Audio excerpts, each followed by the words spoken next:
Bismillahirrahmanirrahim. Assalomu alaykum va rahmatullohi va barakatuh.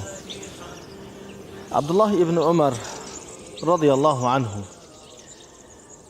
kunlarning birida Rasululloh sallallohu alayhi va sallam meni yonimga keldilar va yelkamga qo'llarini qo'ydilar va dedilar: "Ey Abdulloh, kun fid dunya ka'annaka gharibun aw 'abiru sabil."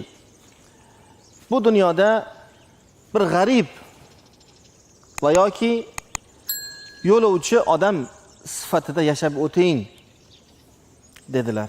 Qanday yashab o'tishligimiz lozim ekanligiga payg'ambarimiz sollallohu alayhi va sallamdan bir mukammal bir o'git bo'lganligini ko'ramiz.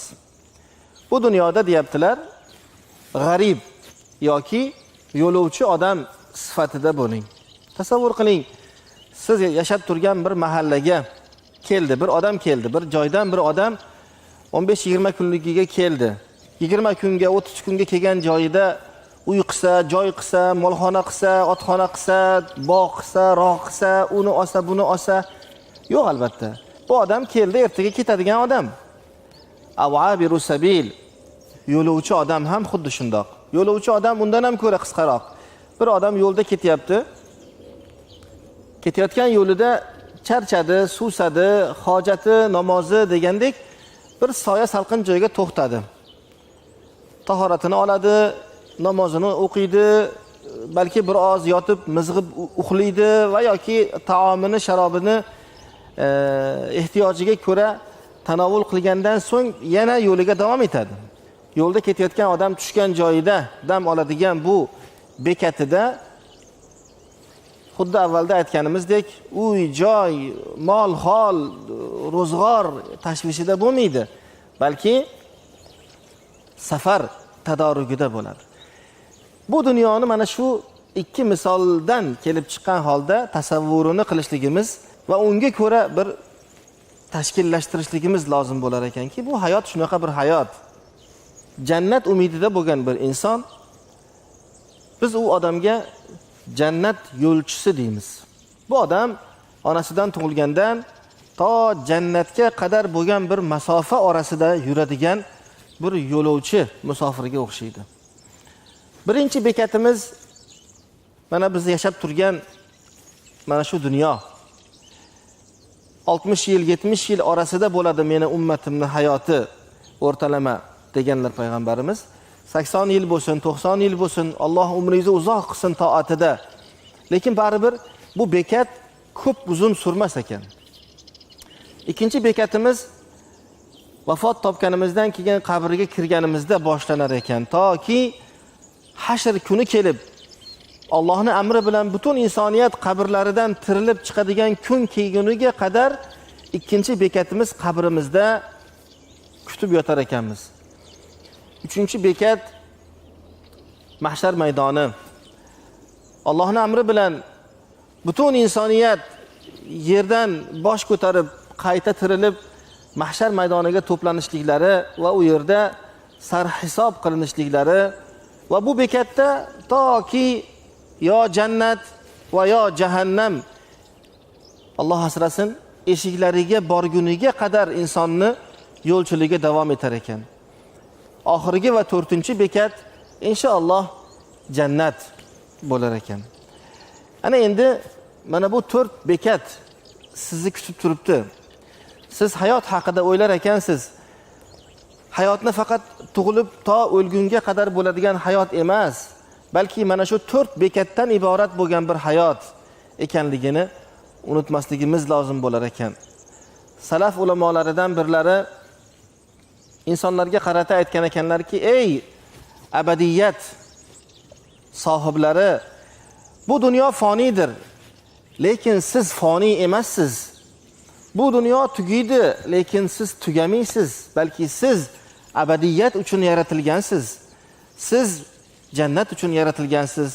Jannat uchun, abadiyat uchun harakat qiling deb marhamat qilgan ekanlar. Mana bu 4 bekat. Lekin bu 4 bekatni eng qisqasi bo'lgan bu hayoti dunyomiz oldimizda keladigan 3 bekatda siz u bizlarni nimalar kutib turganligini belgilab beradigan bir bekat ekan.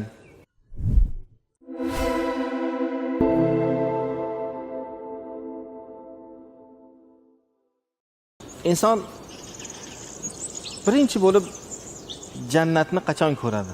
Bu dunyo hayotini jannatga loyiq bir shaklda yashab o'tadigan bo'lsa, vafot chog'i kelganda bu dunyoni tark etish mahalida jon oluvchi farishtalar bilan birga farishtalar kelar ekan. Rasululloh sallallohu alayhi va sallam bu holatni tasvirlab aytadilarki, bidul vujuh, yuzlari oq, nurlik bo'lgan farishtalar. Ma'ahum kafanun min akfanil jannah. Ularning qo'llarida jannatdan bo'lgan kafanlar. Va ma'ahum hanutun min hanutil jannah. Va ularning qo'llarida jannatdan bo'lgan xushbo'yliklar bo'ladi deb marhamat qildilar. Ya'ni siz agar jannatga loyiq bir inson bo'lsangiz, shu dunyoda tark qilish mahalidayoq sizga inshaalloh jannat mujdasi berilar ekan. Farishtalar, jannatdan keltirilgan kafanlar, jannatdan keltirilgan boyagi xushbo'yliklarni ko'rganingizda albatta ichingizda jannatga bo'lgan shavq, Allohga bo'lgan shavq yanada ortib, yonib boraverar ekan. Ikkinchi bekatga o'tib qabrga kirganingizda jannat bashorati yana bir karra berilar ekan. Nido bo'lar ekanki, bu bandami qabridan jannatga bir darcha oching va bu darchadan jannatni havosi, xushbo'yi, jannatni nozik ne'matlaridan bir qismi kelib tursin degan bir nido bo'lar ekan va qabringizni bir chekkasidan jannatga bir darcha ochilar ekanki, turgan joyingizdan ko'zingizni nuri yetgunga qadar bo'lgan masofada jannatni ko'rib turar ekansiz. Uchinchi bekat, mahshargohda ham jannat ahllari, ya'ni jannatga loyiq bo'lgan insonlar boshqalardan ko'ra boshqacharoq bir alohida bir muomala ko'rar ekanlar. Jannat ahli qiynalib yurganda, jannat ahli soya joy topolmay turganda, jannat ahli o'zlaridan oqayotgan terlarga g'arq bo'lib ketayotgan bir mahallarda Alloh jannatga loyiq bo'lgan bandalarini mahshargohda ham, ya'ni uchinchi bekatimiz, hali jannatga kirganingiz yo'q, jannatdan oldingi bekatlardayoq jannat ahlini jannatiy ekanligini mujdasi mana shunaqangi ba'zi bir sifatlar bilan, ba'zi bir xos muomalalar bilan bildirilib turilar ekan. E'tibor qiling, bu xos muomalalarni barchasiga nima sabab bo'ldi? Mana shu dunyo hayotidagi qilgan amallaringiz, mana shu dunyo hayotidagi Allohni rozi qila olganingiz, mana shu dunyo hayotida Allohni rahmatiga, marhamatiga loyiq bo'lib yashab o'ta olganingiz sabab bo'ldi.